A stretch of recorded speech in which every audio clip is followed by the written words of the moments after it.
रश्मि को अपनी सुंदरता पर बहुत घमंड था। इस वजह से वो अपनी छोटी बहन नुपुर को कभी भी अपने साथ कहीं नहीं ले जाती।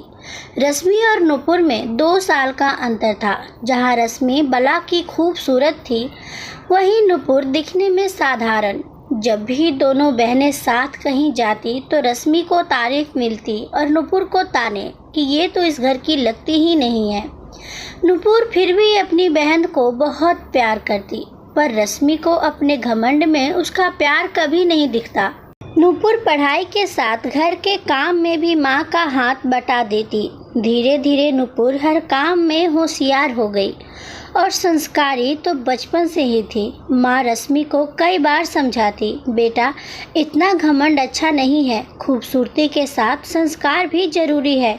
कल को पराए घर जाओगी, ऐसे कोई पसंद नहीं करेगा। रश्मि बोलती, माँ मेरे लिए तो लाइन लग जाएगी रिश्तों की, तुम नुपुर की चिंता करो। एक दिन एक ऊंचे परिवार का रिश्ता आया। लड़का भी बहुत सुंदर था।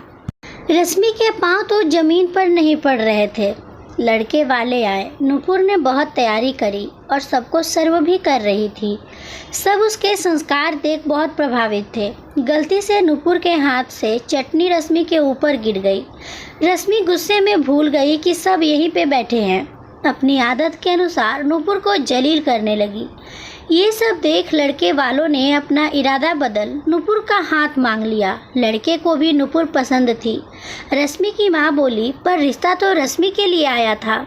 लड़के वालों ने कहा, हमें बहुत सुंदर भले ना हो, लेकिन संस्कारी चाहिए।